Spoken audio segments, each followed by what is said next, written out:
Ignition sequence start.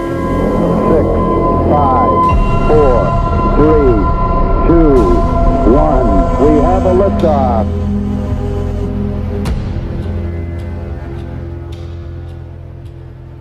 What's up, Doom Nation, and welcome back. You are listening to the Two Doom Men podcast. As always, it's Skaggs and yours truly, the captain. We are live. McCarthy's no longer the speaker. What's up, buddy? This is a test of the Two Doom Men broadcast system. Hopefully this one works out better than the last one. Sorry about that, folks. With the live stream audio fuck up on the last episode. I think we got it right. We had a little bit more time tonight to prepare ahead of time. So yeah, we're here. We're going to talk about. We shall see. Yeah, we shall see. Right, technology. We're not experts in film production here either. We're just as we like to say, experts in freedom and liberty. Right. Yep. So we'll talk about McCarthy. I want to talk. This is going to kind of. We've been hanging out with Garrett too much. We'll talk about the emergency broadcast. Not enough. Not enough. That's coming up tomorrow, and. Those will kind of be our two main topics. I think we'll also talk a little bit about the Lincoln Project. Steve Schmidt, he made an appearance on Patrick Bet-David's show. They were talking about January 6th being worse than 9/11 in Pearl Harbor. That's always an interesting topic to get into. Which is Dianne lunacy, Feinstein, the ding dong, the witch is dead. We'll talk about that. And tweets of the week, and then we'll wrap it up here. Try and keep it to an hour here tonight, folks. So tweets of the week, yes, sir. Yeah. So all right. So where are we starting on this lovely McCarthy, political journey? The breaking news. News. This is breaking news. Yeah. Right. I was getting home. I was listening to Tim Pool. I was all over Truth Social and X, following up on this McCarthy stuff. There was some Twitter feuds going back and forth apparently, and then I get home from the gym and McCarthy's not the speaker anymore. Yeah. You have really Matt Gaetz to thank for this one. Yes. And he was taking some flack this past week from. I was giving flack to Laura Loomer, who was kind of giving him flack. Oh, he's just doing this for show. He's just doing this because he wants to run for Senate. He's just doing this because he wants to run for governor, and he doesn't really care about what he's doing. It's not going to work, but by golly, it did. It did. And Isn't it? It's amazing how, it's always going to happen. And the political game at its core, forget, corruption, conspiracy, is never admitting you're wrong. You know what I mean? But it is just amazing how much people just get underestimated every single time. Yeah. This is a surprising one. Like I actually did not think it would happen. That they'd get. I'm surprised it happened this fast. Like I heard earlier in the week, Matt Gaetz triggered this vote, and then now he's gone. Boom, it's done. Yeah, especially after the first time when they confirmed him, it took 15 votes and multiple days to get it done.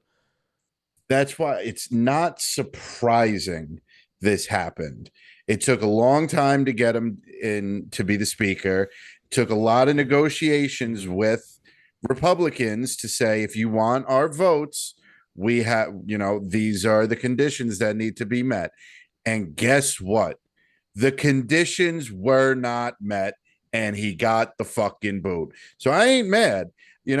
When McCarthy first became Speaker of the House, I liked him. I'm not gonna lie.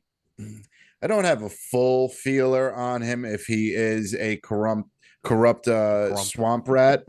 Yeah. I'm gonna assume, he's a corrupt swamp rat, and but when he got on camera the first couple months or so of being the speaker, I thought he laid it out pretty well. I thought he said some good things. I didn't hate him, but Ukraine keeps getting money, Democrats keep winning. I'm not surprised this happened. Yeah, I think what they did with him was definitely they just straight up used leverage and played politics. Just to try and extract something out of him. Gaetz and the Freedom Caucus did at the beginning when they withheld their vote for 15 fucking votes or whatever it was, and I think Gaetz even nominated Trump at one point to be the Speaker of the House instead. They were trying to extract concessions from him, like you're saying, and they did get a couple things at the very onset, which were good signs at the beginning. We got the January 6th footage. A lot of it was I think handed over to Tucker Carlson, right? But then that whole thing got tanked by him getting fired. And then never happened again. I think though it went south with the funding bill, like the government shutdowns. Because now this is, a couple months ago they had a shutdown fight, and Gates again was like, pressing hard that like, hey, like we got to get something out of this if we're gonna fund the government. And me as an anarchist, I want the government to close. Like I'm completely fine. Yeah. If they shut down and never come back online ever. But you saw like a lot of disappointment the first time a couple months ago in McCarthy with the shutdown. He kind of like capitulated to whatever Democrats wanted, and so did the rest of the GOP, because they're all just a uniparty anyway. They're all cowards. And then this week, or was it the end of last week? I think it was Friday. Maybe. Sunday was supposed to be like the fun, which I mean, the people who listen to this show, I'm sure this is nothing new to you, but this is a fucking soap opera. Everybody running around, the government's gonna shut down. First off, you're gonna wake up, you're gonna scratch your balls, and you're gonna go to work tomorrow. Just because the government shut down doesn't mean shit. Yeah, it's all theater. In the final hour, how many times a few months ago they were threatening to shut down the government. Oh no, it's going to shut down. And then in the final hours they struck a deal. And once again in the final hours they struck a deal. And guess what? In a few months, when the shutdown is looming again and all the politicians are fighting for your democracy, in the final moments there will be another deal, or maybe not, because we don't know who's going to be the speaker at that moment in time. Gates has extracted enough leverage here, right, to change that next time. Yeah. But I'm so like, it's theater, people. This isn't politics. I understand as an anarchist that they cannot allow the government to shut down, because once it does, and I feel like I might have said this before on a podcast, well, a week goes by, 2 weeks go by, 3 weeks go by, 4 weeks go by, and people start noticing it has absolutely no fucking effect on their lives whatsoever. The veil is lifted, and the religion kind of starts to dissipate in statism, and people realize like, what do we really need? Is people start questioning the use for government. I just want to make a point about the shutdown real quick. AOC was trying, over the weekend it rained a lot in New York City, and there was flooding everywhere, like the Sprain, the Bronx River Parkway. They were flooded and cars couldn't get around. AOC was trying to spin that if we don't keep the government open, New York City's not going to get the aid it needs to help people for the flooding. Are you fucking kidding me? On Sunday, it was sunny. Aid to begin on Sunday, with. It was sunny and the water went away. What did the federal government have to do anything? But she was trying to use the morality of people's cars being underwater and trying to leverage that for pressure in order as a reason why not to let the government shut down. Like, it's a pure religious thing. Like, they didn't actually have any relief plan cooked up on one day. It was raining on Friday and Saturday. You mean tell me the federal government turned on the drop of a dime to drain the water out of New York City over one day? It's completely bullshit. But anyway, that's the way they try and sell these things to you. If we don't stay open, people will drown and the water won't go away. Yeah, come on. Yeah, just like if we pay more in taxes, the globe will stop warming. Exactly. Yeah. But where was I? What was I saying? Oh, and you were saying, with the shutdown, and people start to realize that, the veil of this religion starts to get lifted in the government shutdown. At this point in time, it's crucial to not let that happen. Right. We're coming into an election year. No matter what the media says, no matter what you might think, the Biden administration is not a popular one. It's not doing good.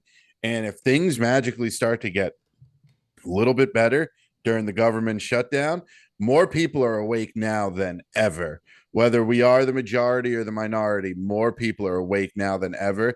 And this would be a hell of an experience for the people who just woke up, recently, to be like, holy shit, we really don't need them. Yeah, I think that's why it won't happen. They can't afford it. They just can't. Yeah. I think back to another thing I've mentioned a lot of times on the show, like the Soviet Union, the end, it just kind of went away, right? People stopped believing in the system and laughed it off, and then it just went away. Right, like the government shut down one day, right? And it was gone. And it just doesn't come back, and something else rises from the ashes of that. Like, they know that that's a possibility. So again, they'll make it this big thing every time, but it'll never happen. So I mean, hopefully, again, McCarthy was useless. like the two shutdowns, they didn't get anything from him beneficial. But go ahead. What was your question about? So the initial outrage from Matt Gaetz, correct, is that it was over Ukrainian funding, right? I'd say that's probably the or just he was argument. arguing for. I have a video we'll play of him. single bill spending or something like that. I have a video. Let's actually let's play that because let's hear from Matt Gaetz himself. This was this afternoon. And he was on, in Congress there, kind of addressing it after the fact. And I think it's interesting to hear what he has to say. So, yeah, like he is kind of going to be addressing procedural things, which I think are important. Let's hear what he has to say, and then we'll comment after. Mr. Speaker, my friend from Oklahoma says that my colleagues and I who don't support Kevin McCarthy would plunge the House and the country into chaos. Chaos is Speaker McCarthy. Chaos is somebody who we cannot trust with their word.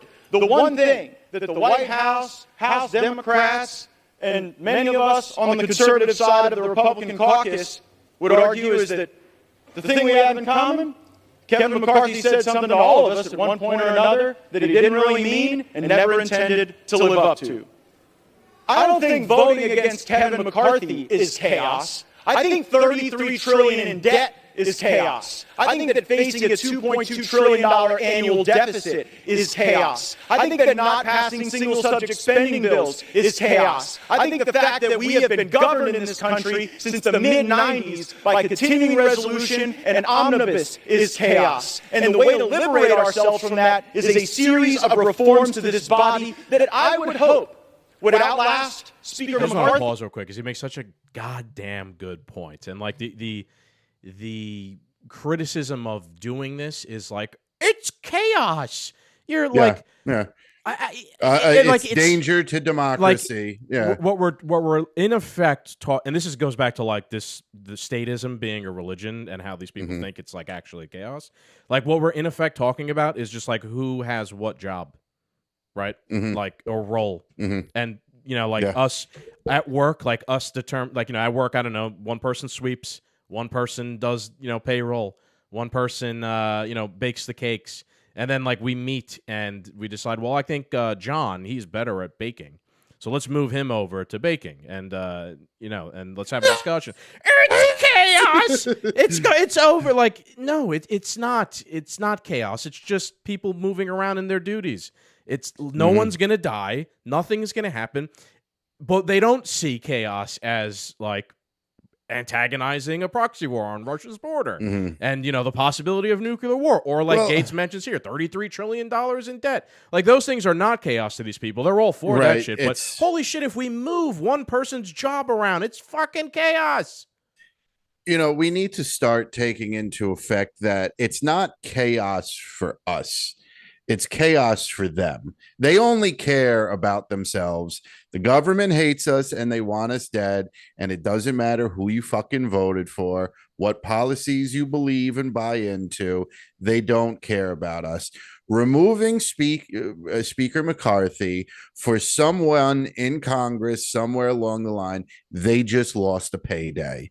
There was some deal that was supposed to go through that if I vote yes for this, I get a cut or I get the inside track on a stock and I make millions. But now that he's not here, there's no one to relay that message to me. So chaos. Yeah. That's what they're really talking about. Right. Like it's chaos for their corrupt insider trading schemes and whatnot. Like, I'd even say like it's chaos for Marjorie Taylor Greene right now. Like she's come under fire because she voted to keep McCarthy in power. And why did she do that? Because she obviously made a deal with McCarthy. Like, hey, I'll support you if you get me back on some committees and things like that. Because remember, she was kicked off of everything. So now, like, for Marjorie Taylor Greene, it's fucking chaos because she went all in on McCarthy and now she lost. So like the future is unclear for her, like what she's going to be able to do if a new speaker comes out of here. Let's keep playing. I want to hear what the rest of what Gaetz has to say here. His time here would outlast my time here and would outlast either of our majorities. Reforms that I have heard some of the most conservative members of this body fight for, and some of the reforms that we've been battling for that I've even heard those in the Democrat caucus say would be worthy and helpful to the House, like open amendments, like understanding what the budget is. We have been out of compliance with budget laws for most of my life, most of many of your lives. And by the way, if we did those things, if we had single subject bills, if we had an understanding on the top line, if we had open amendments, if we had trust and honesty and understanding, there would be times when my conservative colleagues and I would lose, might be a few times when we win. There'd be times that we would form partnerships that might otherwise not be really predictable in the American body politic, but the American people would see us legislating. These last few days, we've suspended the momentum that we had established the week earlier, where we were bringing bills to the floor, voting on them, staying late at night, working hard. That's what the American people expect. It's something Speaker McCarthy hasn't delivered, and that's why I've moved to vacate the chair. I reserve. Interesting points. Yeah. I think he's making an interest, like it's a bit pie in the sky. Like, you know, this again, Gates is not an anarchist like me. He believes in the religion of like the sacred texts. And if everybody acts in good faith, this thing will work, which is true to some extent. But he's talking about, I do think he makes a really good point on like the omnibus spending bills. And we need to change that, or they need to change that, which is essentially like when they pass the budget, they just cram every fucking thing they could possibly think of, like law or rule, into like the budget, and then it just passes because if you don't vote for the budget, everything shuts down. Where Gates is like, well, now we can have an opportunity to like vote for one thing at a time. Like someone proposes one law, we all look at the one law, and then we vote on the one law. Like I don't think anyone would think that that's actually a bad idea, that like you take one thing at a time and vote on it. So is that actually going to happen? I don't know, but I do think that it's more likely that you could get back to something like that if you do something. Gates has done something here, right? He's exacted some measure of accountability. He's thrown some sort of wrench in the system, and I will get. It's funny how surprising it is once we see someone try and get held accountable like this. Yeah, it is interesting. I actually do have kind of like a counterpoint. So Gates is selling it obviously as like a good thing, and I do think I will agree that is a good thing, what he's doing, just because like there's got to be some sort of accountability in general, right? Like you don't do what we ask you to do, you do a shitty job, you lose your fucking job, right? So I just think on like principle, it's a good thing. I will go to someone that I respect probably more than anybody in Congress. That's Thomas Massie, who doesn't actually think this is a good thing. That's interesting, right? Like I respect Thomas Massie. I think he's probably the best person out there. If he says something else, I'm going to listen, or at least entertain what he has to say. And I'm not there. What the fuck do I know? So Massie says, from my perspective, the House has been functioning better, more transparently, and more conservatively with Speaker McCarthy than it did with Speaker Boehner or Speaker Ryan. We have issues, but replacing Speaker McCarthy won't magically fix them. In fact, it could get worse. Some are asking how it could get worse. Here's one bad scenario. In the new speaker election, a candidate wins not by getting 218 Republican votes, but instead by getting some Democrat votes in exchange for letting their bad bills come to the floor or otherwise sharing power. So I think what Mass is trying to say is this is what he stick with the evil, you know, the devil, you know, right? Like this was his concern back when they were withholding the vote the first time. I think he supported McCarthy. He was like, well, I don't know, like if a couple Democrats just happen to like support him and give him the votes he needs, he could exchange something Democrats want for that. Like, is that a good thing? No, probably not, right? Like everything Democrats want is fucking crazy and insane. So I think he has a point to some extent. However, I think this is, again, this is my opinion, then I'll let you go. Like, I think it's fucking negligible. We're not talking about, like, Kevin McCarthy was going to, like, repeal the income tax or end funding to the war in Ukraine. Yeah. Like, he was going to do some major shift in policy, and keeping him in there was going to do. I don't know, like, you know, like, let's just use, for example, like, he was proposing, you know, like, we'll take the income tax down from 35 to 34.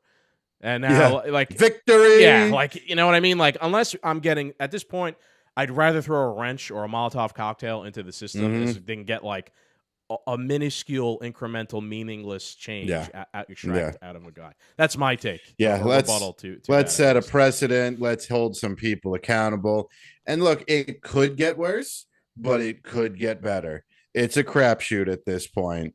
And honestly, Look, it's one less person in the swamp. We're going to put the spotlight on another swamp rat and expose some more people. You know what I mean?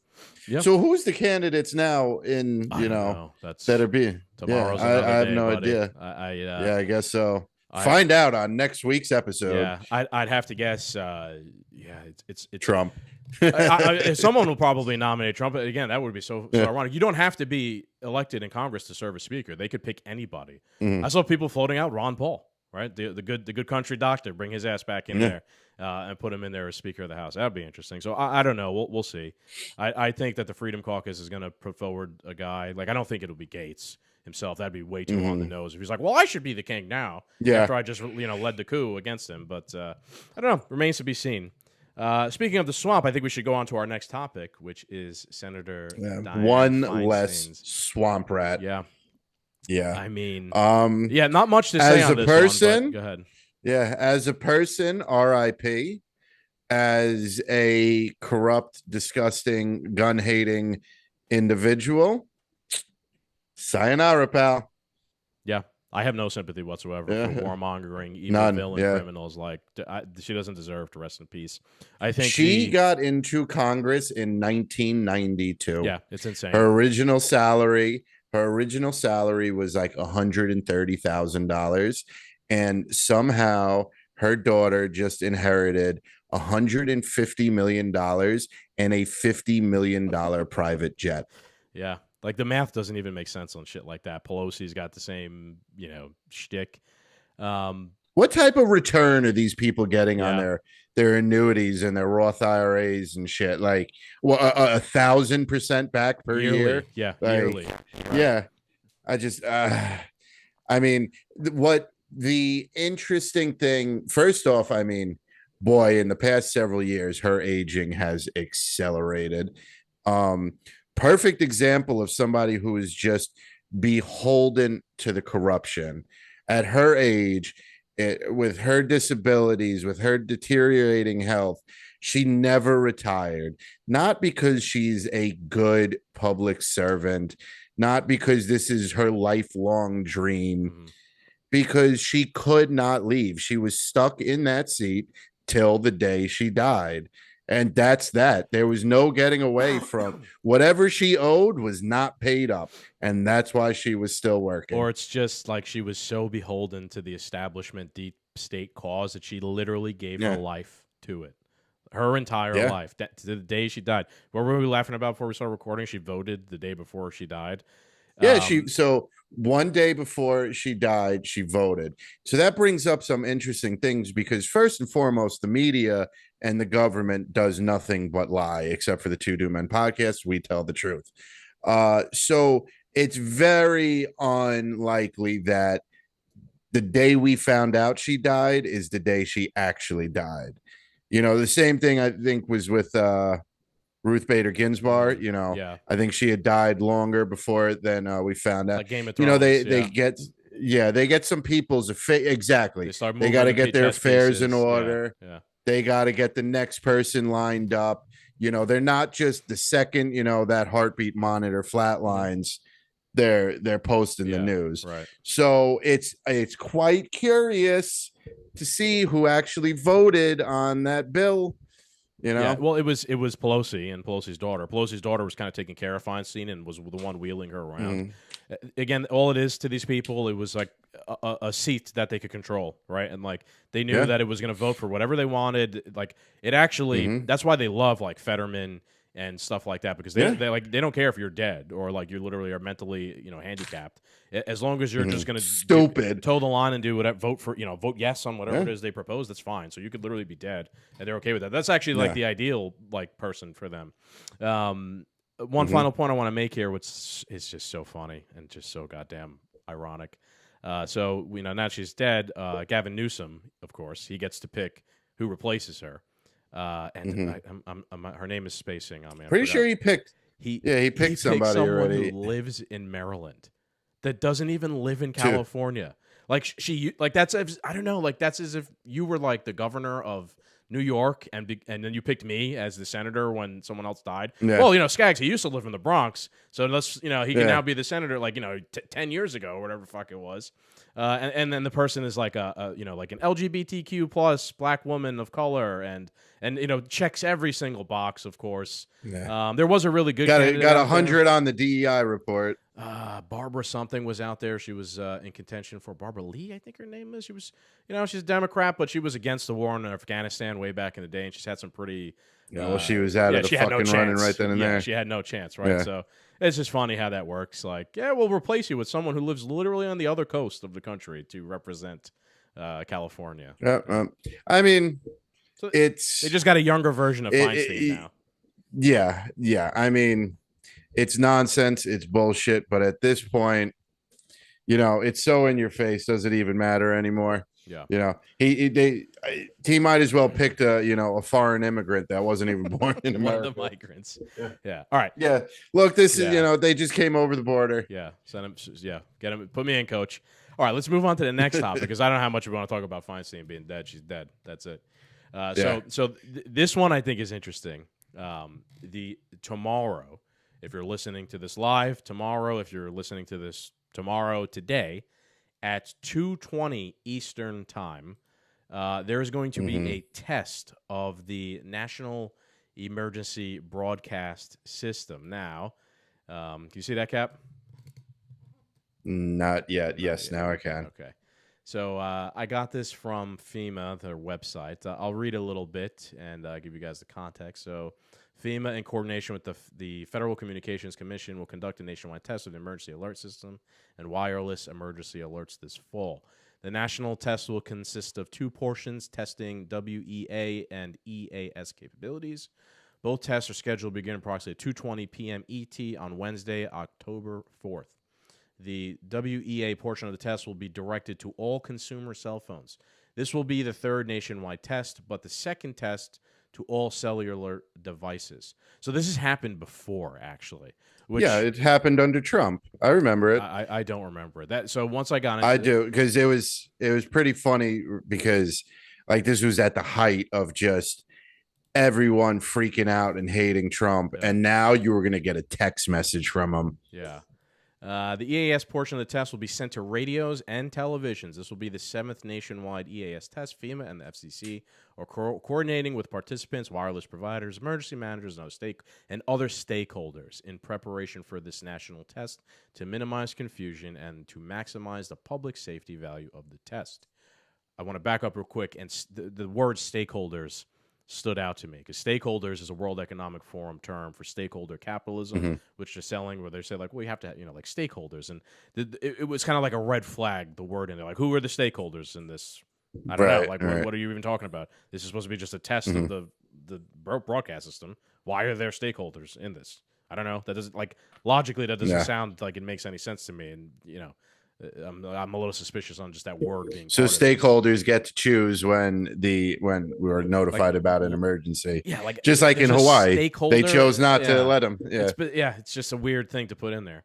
The purpose of the test is to ensure that the systems continue to be effective means of warning the public about emergencies, particularly those on the national level. And in the case, October 4 test is postponed due to widespread severe weather. Blah blah blah. To happen on October 11th. There is, let's keep going. The portion of the test will be initiated using FEMA's integrated public alert and warning system, a centralized internet-based system administered by FEMA that enables authorities to send authenticated emergency messages to the public through multiple communication networks. The WEA test will be administered via code sent to cell phones. This year, the EAS message will be disseminated as a common alerting protocol via the Integrated Public Alert and Warning System open platform for emergency networks. A lot of technical mumbo-jumbo here. All wireless phones should receive the message only once. The following can be expected from the test. Beginning approximately at 2:20 p.m. Eastern Time, cell towers will broadcast the test for approximately 30 minutes. During this time, WEA-compatible wireless phones that are switched on within range of an active cell tower and whose wireless provider participates should be capable of receiving the test message. For consumers, the message that appears on their phones will read this. This is a test, blah, blah, blah. No action is needed. Phones with the main menu set to Spanish will display it in Spanish. WEA alerts are created and sent by authorized federal, state, local, tribal, and territorial government agencies to participating wireless providers. I'm going to assume like every wireless provider is essentially, at least the major I'm pretty ones. sure you can't be a wireless provider unless you sign up for this. Yeah. To help ensure these alerts are accessible to the entire public, including people with disabilities, the alerts are accompanied by a unique tone and vibration. The EAS portion of the test is scheduled to last approximately 1 minute and will be conducted with the participation of radio and television broadcasters, cable systems, satellite radio. The test message will be similar to the regular monthly EAS test messages, which the public is familiar. It will state blah, blah, blah, blah, blah, blah, blah, blah. This is only a test. No action is required by the public. So on the one hand, so my paranoia kicked in when I saw this, right? And it is. And sometimes, like we always say, I've been hearing about this for a long time, man, sure for weeks this now. This is probably like a Q thing. This is like smells like a Q thing. There's a lot of Q shit involved in it. Yeah. But my paranoia did kind of kick in for this. Again, maybe I've been hanging out with Garrett too much, doing too many podcasts and talking to him about it. And I was seeing people talk about it on Twitter.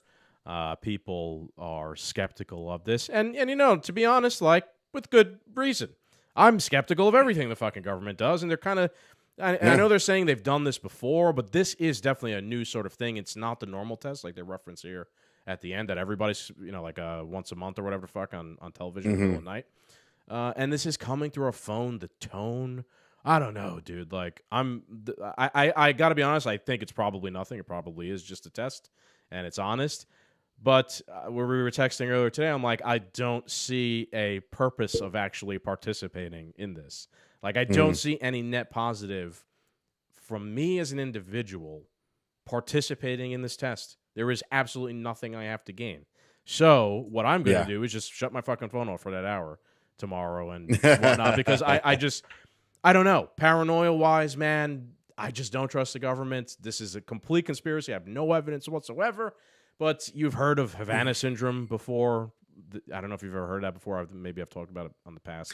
That's the where like back, like there's a conspiracy of like a bunch of like covert sleeper agents that at like a certain tone will be brainwashed robots and start killing everybody and shit. Havana syndrome is essentially a bunch of diplomats from the United States and around the world went to Cuba in, I think, 2017. I could be wrong.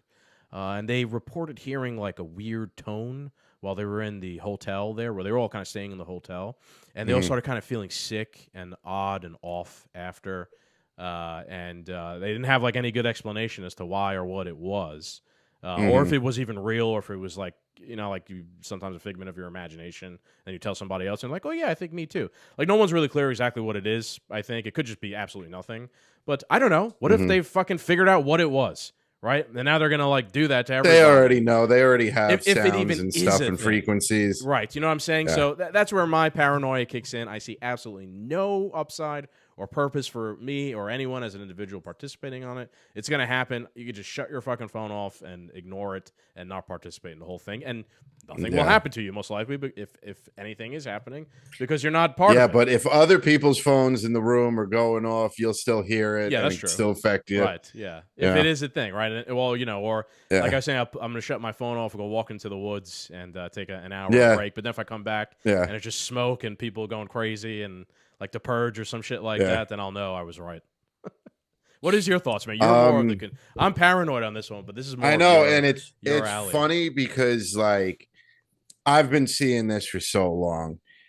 What I think it is, what I want it to be, what it could be, are all different things. First and foremost, there's a lot of Q stuff that is around this. From what I remember and what I understand with the Q stuff is that whenever the shit does hit the fan and the storm arrives, the potential 10 days of darkness or whatever it's going to be an emergency broadcasting system. And you're going to have no cell phone use, no radio use, no television use. And all they're going to show for like 10 days, apparently, are the trials and the convictions of all the corrupt government officials for all their crimes against humanity. Disclaimer: this is a complete conspiracy theory. YouTube. Yes, it is. You know, would I want my phone to go off tomorrow and then see the trial of Joe Biden and Hillary Clinton and Barack Anthony Obama? Fauci and hell yes. That'd be awesome. Yeah. Yes. Hell yes. It'd be the greatest day ever. I personally just think it's going to be a emergency broadcasting test. I don't think anything special is going to happen. There's a lot of conspiracy around, like what you're saying, that there could be tones or some type of triggering device, or it could bring upon some type of cyber attack or something. You know, that's not out of the realm of possibilities. Here's a system that can link to everybody's cell phone in America. America's electrical grid is a very soft spot. Our cell towers, and, you know, there's been cyber attacks. And here's a device that, if used in a certain way, I could assume could be a massive cyber attack to every single cell phone in the country. Really fuck everyone over. Imagine that. Imagine everybody doesn't have their phone. Well, everyone's phone is bricked. Boy, I mean, that might literally cause people panic and riot in the streets.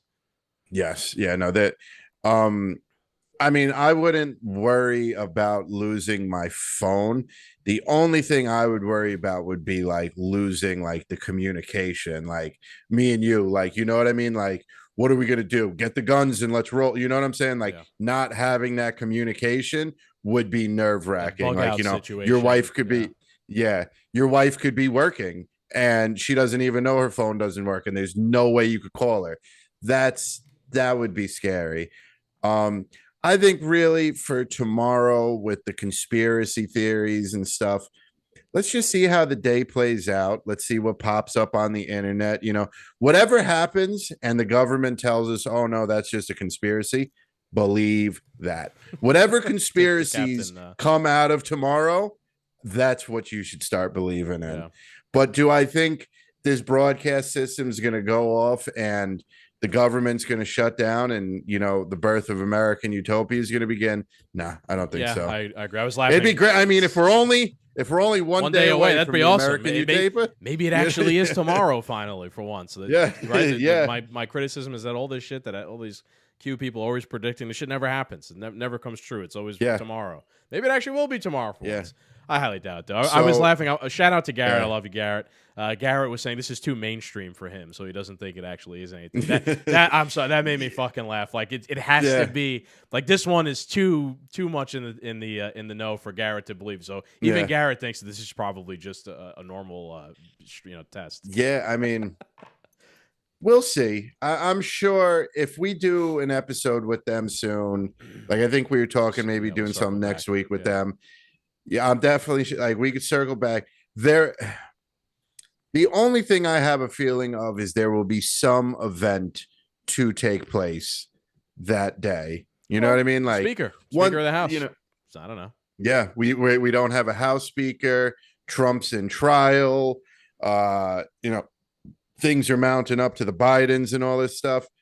Wouldn't be surprised if at 2:20 tomorrow, Joe Biden gets indicted, but nobody knows about it because the emergency broadcast system's going off. You know, I wouldn't be. That's something, in my opinion, that's more likely to happen than like they know, like they scheduled it at the right time. Yeah, then like, like that's how far they're going to distract us to because they always said like they'll shut down the internet if the truth came out. They'll use one of the coasts. Yeah, they'll nuke the East Coast and be like, "Oh, we were attacked. We can't worry about the president being indicted for this. Right. We've just been attacked. He's innocent now." You know, so there's no lengths they quote unquote they won't go. Sure. So so I don't know. Maybe we do everybody's service. If you're listening to this tonight or in the morning, just shut your phone off at 2:20 tomorrow. Or today, whatever it is, and we maybe. I hope I have time to remember. A couple of two new men listeners at the end of the day. All right, let's move on to our last topic. This was interesting. Yeah, this I don't know much about. I didn't have my headphones today at work. I never got a chance to listen to it. So let's go because I know the guy, the page that he runs. This is What's something to activism or whatever? Sure. So this is I'll set the stage for everybody again. This is the PBD podcast. Patrick Bet David. I really like him. I really like his show. One thing Patrick Bet David's really good at, he gets people who are like gonna completely disagree with him to come on the show and actually like have a pretty good discussion. So he has on Steve Schmidt here. Steve Schmidt is, I think, one of the founders of the Lincoln Project, which is a corrupt organization, a super PAC, an anti-Trump super PAC of former Republicans, but these guys are basically Democrats who, you know, they just don't like Trump, and you know that they want to return the Republican Party back to the glory days before Trump took it over and ruined it and all that shit. So when they were corrupt and weren't for the American people, So they you know, this is something that we've heard a couple times. I think like Brooklyn Dad Defiant said this, that you know, like January 6th is worse than 9/11. Maybe not. Maybe he didn't go to that extreme, but some people have said it on Twitter. Plenty of people did. People said it. I remember seeing a lot on the September 11th. It just passed, or at the beginning of October. It was only a few weeks ago.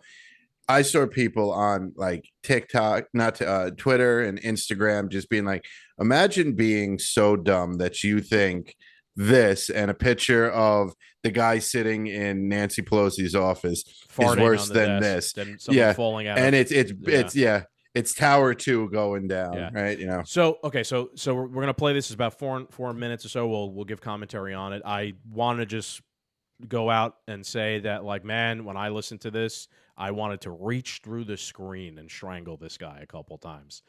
So it is a little frustrating, but it's interesting to see this kind of like play out and ping pong back and forth. Let's listen. You're manipulating what I said, twisting it. What I said was January 6th was a more severe attack on the United States. September 11th Pause. had more casualties. Oh, okay. Yeah. That was going to be my point. This. Yeah, you haven't watched this. So Captain's reacting live to this. I've seen this. Let him give a little context before we start chiming in. Yeah. Because I was about to be like 3,000 people, whatever, died, and let him flush out at least his first point, and then we'll go from there. Yeah. Okay. I know you're ready. You're ready to go. I love it. Yeah. There's a difference. How do you measure worse? There's got to be data. You said you're a data guy. Data says one event we lost nearly 3,000 people. One event we lost one. We lost average person. They're going to say, of course, 3,000. Because I guess I'm counting the 600,000 that died in the American Civil War, and I'm counting the 405,000 that died in the Second World War, and I'm counting the 50,000 that died in the Korean War, and I'm counting the 58,000 that died in the Vietnam War, and I'm counting the acts of sacrifice that go back to 1776 that were desecrated on that day, incited by a single man who assaulted the Constitution of the United States. We were attacked by a foreign enemy on September 11th of 2001. The casualties were horrendous, as they were on December 7th of 1941, but the attack on January 6th was more severe also than the attack on Pearl Harbor. Well, someone call it an attack. There's going to be a retort here from Patrick Bet David's co-host, which is great, and we'll get to that after. But I just want to go back to something I said at the very beginning about how these people see statism as a literal religion. That's what he's speaking in religious terms right now, that this was like, this is like sanctimonious what happened, and it puts in vain the memory of the people who died in the Civil War. The American, like he's literally tying actual like, again, at the beginning of this, it's funny because he says he's a data-driven guy. He then starts like citing data points of like casualties in former wars. How many people died in wars? And tying that into the casualty rate of January 6th. I look, again, some of the people like this, they literally see the state as a religion. Again, I made that point a million times now. But how about the fact that 9/11 literally sparked 7 wars around the globe in 20 years, and one war, which was completely founded on lies in Iraq, the weapons of mass destruction, 500,000 Iraqis died, right? 500,000. That's not sanctimonious in any way whatsoever at all. From that The thing that he has this religious belief in, the state, they carried that out, right? He like that's not even a fucking second thought in his mind. But because people farted on the desk, in Nancy Pelosi's office, at the this end is of the worse day, than go ahead. He's a war hawk. Yeah. He supported all these wars. Okay. At the end of the day, he supported all these wars. He was rah, rah, rah to send each and every one of those American individuals to their death in those wars. He definitely supported the wars in Iraq and Afghanistan for the past 20 years. Yeah, he also but because they take one on the chin, right? Because they take one on. This is just a sad attempt at grasping at straws. When you have no argument, but you're still making the argument, these are the dumb ideas you come up with. Well, X number of people died in the Civil War, and I count that as deaths on January 6th. No one but you thinks that, pal. Yeah. No one. Someone took a piss on the steps of St. Patrick's Cathedral. This is worse than the Crusades and the Catholic Church killing millions of people over the course of 200 years, or what? Like, that's in a sense what he's saying here. I also like how he's like retroactively using, like, he's endorsing other bullshit wars from the past, like Vietnam and Korea, like other actions that the state took that they didn't have to. Again, so like you see where this guy's coming from. He's all in on the warfare state, the empire, all these things. But again, like someone farts on the desk in the holy cathedral of the state, and that's worse than fucking the atomic bombing of Hiroshima and Nagasaki. And if you look at it, whether Trump incited what took place on January 6th or did not, what really happened? What really happened on 9/11? They'll get into now, there's plenty of conspiracies, but to the story, planes were hijacked and flown into a building, demolishing several blocks of New York City. What really happened, no matter who incited this riot on January 6th, people marched into the, my God, what's the house? The Capitol building. They marched into the Capitol building and marched in the Capitol. Yeah. And made a mess. No one burned down the Capitol building. There was no widespread murder in the building. There was one murder. Nobody was one of the people who went in there. Yeah. It wasn't an armed insurrection. Physically, what happened on January 6th makes it so bad. At the end of the day, your people took one on the chin. On top of it, they incited it. A symbolic one on the chin, right? Yeah. I want to go back real quick one more time before we let him explain, but he's going to come out and say, well, they obstructed an official proceeding of Congress where the electoral votes were being certified, and, like this is a coup, essentially, because of that. Again, let's go back to the fact that these people see this shit as a religion.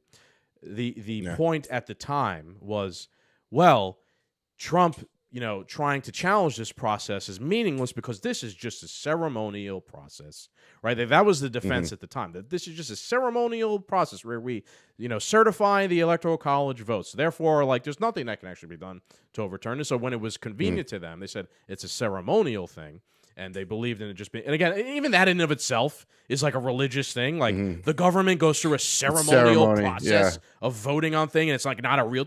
Why are you even doing it then? Just move on to just do it. Just go on to whatever the fuck is happening. But then now he's saying, well, no, they actually like literally were impeding an official act of Congress that actually meant something. Like they're having it both ways. And it's either it's ceremonial or it's not. You can't say it's both from your point of view. And let's not forget. They screamed from the rooftops that Mike Pence did not have the power to decertify those votes. And then after the votes were certified, they made a bill to make sure no one in the future can decertify the votes. He had the power all along. Yeah. They lied about it. Anything and then happen. They changed the rules afterwards. Like, it's a construct, right? Like, these people do see it as a religion. It's a construct. Like, you actually don't get struck by lightning if you break the rules. They violate the Constitution all the time, and they still exist, right? Like, in their favor. As usual, right? So let's keep going here. Now the rebuttal is going to come in. It gets a little bit heated. It's grab your popcorn. It's interesting.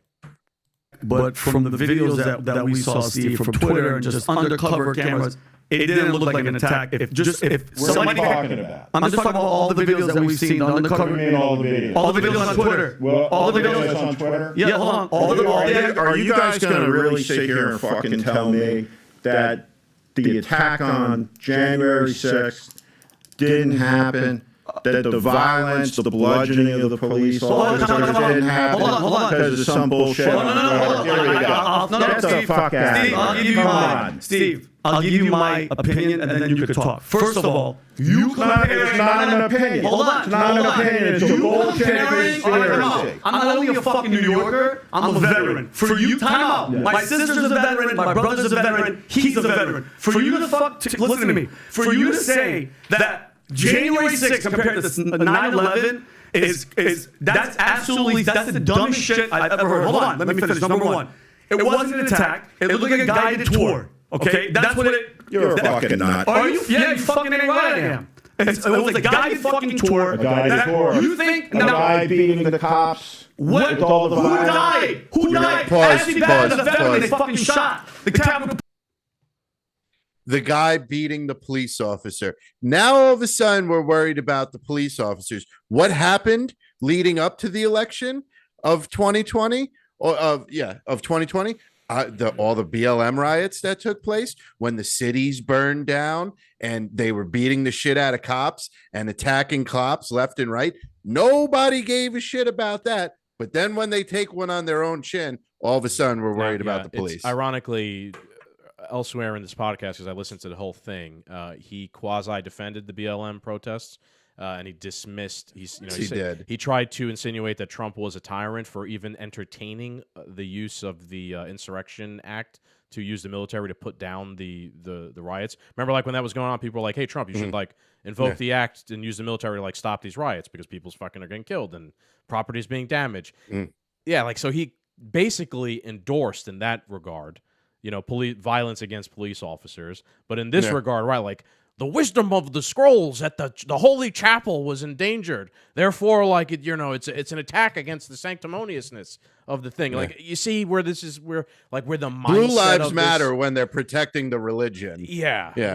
Right, exactly. Like when they're like the Swiss Guard at the Vatican. Those police matter. Yeah, let's keep going. This is great. This is just a great exchange.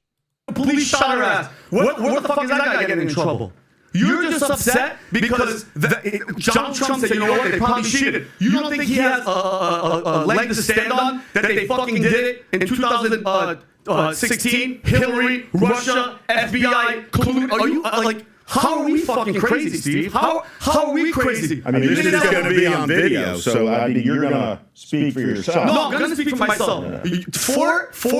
19 terrorists took 4 commercial flights, crashed them in the World Trade, crashed them in the Pentagon, did all that. Okay, and you're saying that, and we've lost, and by the way, for how many decades of wars, we've lost over 1 million people from the Iraq War, which is all bullshit, all lie. 1 million people. We lost 1 million Americans in the Iraq War? No, we killed people because we said there was weapons of mass destruction. We lied. Bush lied. Oh yeah, there's weapons of mass destruction there. There was no weapons of mass destruction, but we were like, oh, we'll change the name since we're here, enduring freedom, which is bullshit. Okay? So as a veteran, as an American, as a New Yorker, for you to say that one day compared to that is absolutely absurd, Steve. I understand that you love this country. I'm not questioning your patriotism, but the hate for one guy because he loves this country so much. He loves the country. God, you're a fool. All right, I'll pause again. Do you see how that guy for Speaker of the House? Yeah, maybe. Damn it, I can't remember his name. It's not Vinny Oshana. He's the other guy, but I forget his name. But you saw how quickly he just even dismissed the idea of 1 million Iraqis or 500,000 Iraqis being killed. He's like, well, they're more American.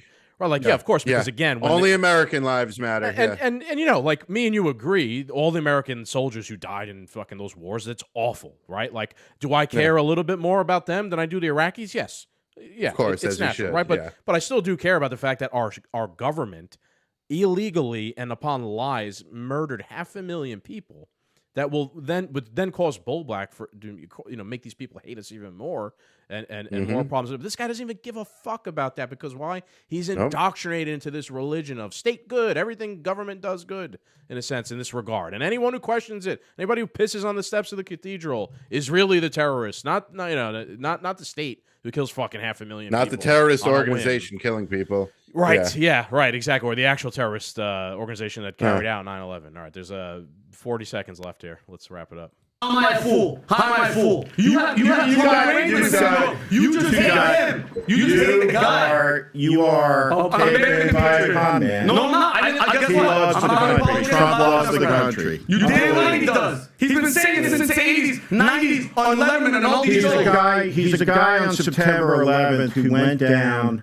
said he was down there. He wasn't. He's a guy who called in on the radio, said, now I got the tallest building in Lower Manhattan. He's a guy who lied about Muslims cheering it in New Jersey from Jersey City. He is a con man. He is a liar. And that you have fallen for this bullshit. I'm not falling for anything, Steve. Please. All right, Honestly, it's what he said is this all whittles down to one term. He said, you have Trump derangement syndrome. That's all it is. That you could wrap it all up and put a bow on it. That's all that's up this guy's ass. Trump derangement syndrome. Yeah, like if you want to, look, the things he referenced about Trump. I don't know. I'm sure we could dig into those things and like the way he's framing. Pretty it. sure Trump was down there on 9/11. I'm just saying, I'm sure the way he's framing it's probably not honest to begin with. But if that is what Trump actually said at the time, I don't agree with that. But what's worse? I don't know. Trump saying something or you defending the murder of 500,000 Iraqis. Yeah. I don't know. I'm going to go with the 500,000 Iraqis. What do I want to know more? If Trump said that or Jeffrey Epstein's list? Yeah. So it really is. This is like these guys, this entire super PAC Lincoln project, they're literally like the Trump derangement syndrome PAC. It's corruption. That's what they are. So I thought this was a good episode. I highly recommend anybody to check it out. I think I'm going to have to try and listen to that in its entirety. Steve, he has been in politics a long time as a campaign manager. He does know. So that's a problem. He does know. Yeah, he does know his stuff to some extent. But then if you also watch it, you'll be like, what the fuck? Like this guy knows his stuff, but he seems so out of touch on certain things. Like he thinks there's basically no chance that Trump's winning the primary. Like you're like, dude, you're out of touch. Trump derangement syndrome. Man. Interesting. I mean, if you want me to respect you, at least straight up be like, nobody is beating Trump in the primary. You know what I mean? Like, short of Trump having a stroke, get into a car accident, some choking on a chicken wing at fucking KFC. Yeah. Nobody's coming close. Chris Christie's really gonna fucking come from behind and get a victory. That's derangement there. Crispy. Yeah, look, man. At the end of the day, calling him Donald. I'm gonna call Trump Donald Duck. Oh boy, you really got him there. Yeah. Someone posted a meme and it was Donald Duck with like a raging heart on. It's like Chris Christie when he said Donald Duck. Yeah, that was him. Yeah, I don't know. The point I want to leave on this is like I'm not even trying to defend Trump against this guy. It's like just the way these people think about the state religiously. It's really something. Like if you sit and think about it and try and unpack exactly what it is that they're saying, it's like it really is insane. Like it's sociopath level shit the way they think about these That's things. why I believe the conspiracy of January 6th. The establishment, the left, egged this riot on so they had something to go, look how bad they are. Because there's been no instance of, we have this white supremacy problem, but every time there's a mass shooting, it's some transgender nut job. We never see the white supremacists and the Proud Boys and all the guy who got arrested from the Proud Boys wasn't even in Washington on January 6th. He got 17 years in prison or some shit. Yeah. I think this was all a poke the bear thing just to say, look how bad they are. Just to point the finger because they have nothing to point at. They have nothing to point at. I akin January 6th to something that happened in history. It's the Reichstag fire in Germany in 1930, whatever, right? The Reichstag fire was when Hitler and the Nazis set fire to the Capitol building in Germany before they took power, right? They set fire to the Capitol building, and they blamed it on the other party, I think like the Communist Party, and then used that as like an excuse for you should support us, the Nazis, because we're going to protect everyone from the... It's exactly what it is. Right? It's the Reichstag fire, but the Nazis are saying that it's the Reichstag fire, right? Like, so there's like the opposition is essentially saying that it's a Reichstag fire, but it's their Reichstag fire. It's like a double Reichstag fire. If you understand what I'm trying to say, like a Reichstag fire happens, and then the opposition is saying, look, these people did the Reichstag fire. Meanwhile, it's them who did the Reichstag fire. Like they're using the same like this has actually been used by them before. This comparison to the Reichstag fire, like they are they are saying the other side committed a Reichstag fire when it's really them who committed a Reichstag fire, and they're using that to kind of justify, upping the police state, imprisoning political opponents, more domestic terrorism, counter domestic terrorism, act, all these things, right? Like it all works out in their favor. Remember after January 6th, militarizing the Capitol with the military for 6 months or whatever it was, like, it even looked like it afterwards. Like the military rolls in and takes over, like almost like a coup d'etat to some extent, right? So Biden, the most popular president in history, got sworn in a cage, surrounded by armed guards.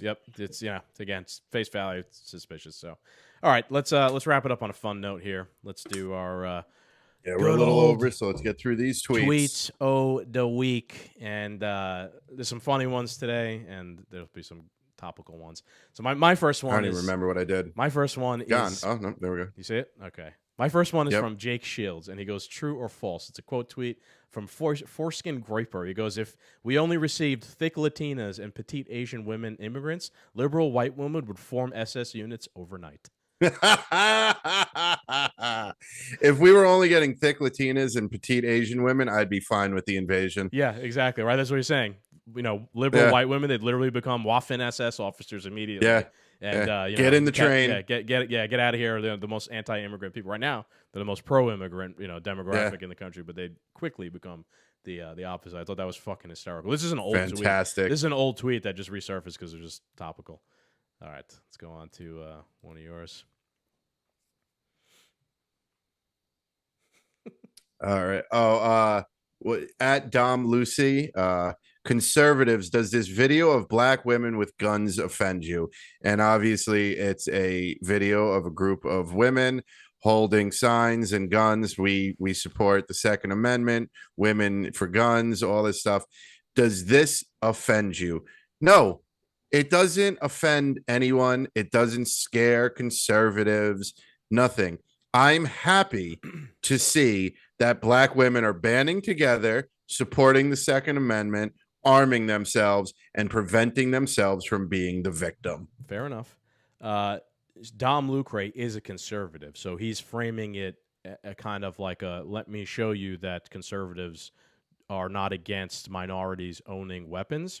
I understand the point he's trying to make. I am exhausted with identity politics, however, and I think when you concede and start playing the game that progressives play, we're like, look, this is good and important because the way these people look. I don't give a fuck what you look like. You have a right to bear arms, right? Like, it doesn't make it more special. Most inclusive policy there is. Like, it doesn't make it more special, so let's all virtue signal now. Yeah, it's great. Black women have guns. Like, no, it doesn't make you just have rights. That's it. Like, don't fall into these traps where you become a progressive by accident, in a sense, and you're like framing everything. You've had the rights, and you've always had these rights. Yes, exactly. They're natural and inherent, right? Like the framing of this, it's very identitarian. Like that's what the left does. Don't do that. It's like a losing strategy. You know what I'm trying to say? Yeah. All right. Let's go on to Scott Adams. I think he's the Dilbert guy. Could be wrong, but he goes, Democrats, private gun ownership won't protect you from a government that has nukes. Also Democrats, trespassing and taking selfies in the Capitol building can conquer a government that has nukes. The brainwashing is so strong, Democrats believe both narratives. I thought that was fucking They topical do. to what we were just talking They about, do. right? Literally, remember Biden said you hit the nail on the head. Yeah, like remember Yeah. Biden literally said, like, people talk about like the blood of the Liberty Tree and all this stuff. Like you're gonna need F-16s and nuclear weapons to overthrow the government. But then simultaneously, like they're like, oh my God, Trump almost overthrew the government, and a gang of idiots literally almost overthrew the government with nukes because they impeded the magical ceremonial ceremony of transfer of power. That doesn't actually mean it. Like this shit is fucking. It's not based in any sort of reality. It's all nonsense. It's all That fake. was put perfectly. Yeah. That was put It's all perfectly. religion, religious beliefs. What do we got here? Elon Musk. This was fantastic. This one made me laugh. I didn't find much of substance. For the people who are listening, if you remember back on the PS1, PS2 days playing Tomb Raider with Lara Croft, in the early days of video games, she had triangle titties. Yeah. And there's a picture of Lara Croft from like the PS1 Tomb Raider and Elon Musk. Then there is a close-up of her triangle titties and Elon Musk taking a pull of marijuana.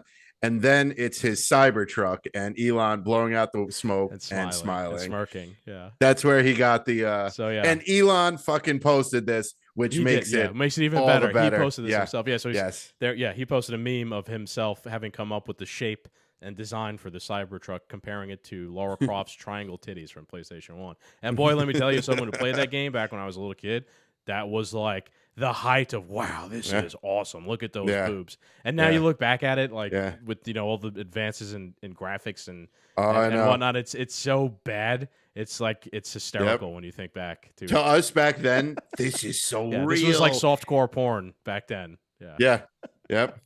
Yeah, this is funny, and it is even more funny just that Elon posted that himself. It's good that he did it. Yeah, it's good. We're having fun here, folks. At least, well, these progressive communists they're miserable as fuck. At least we're having a good time over here. Hey, they hate freedom. Yep.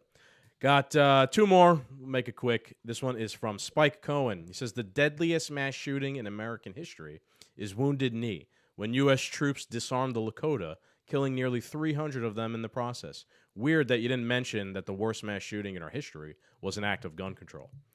And he's replying to Green Jean-Pierre, where she said, 6 years ago today, a gunman at the Las Vegas concert fired more than 1,000 bullets in a crowd, taking 60 lives, blah, blah, blah, blah, blah.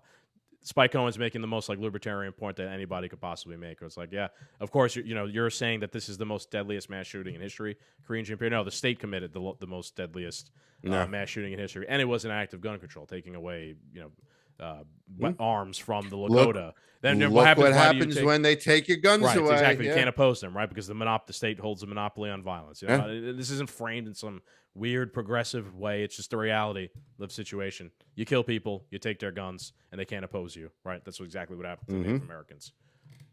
You've mentioned it before. The samurai, right? The samurai king, who fucking disarmed all the other people. Yeah, when feudal Japan, when they were in close to a century of civil war, and the guy who finally took over Japan disarmed everyone in Japan. No, shocking how he was the victor. All right, my last tweet is from Mr. Michael Malice. And he goes, if corporate journalists went 5 minutes without spreading their sneering, factual, but not truthful propaganda, America would be a utopia. And what's he talking about? He's referencing a news article where it says, Philadelphia journalist fatally shot in his home. Josh Kruger, 39, was pronounced dead shortly after the shooting early Monday. No arrests have been made, and a motive is still under investigation. Why is this pertinent? Because he also quote tweets Josh Kruger's tweet from August 14th, 2021, where he goes, some idiot just said you're more likely to get shot and killed than die of COVID in Philly, to make some insensitive rhetorical point for his side.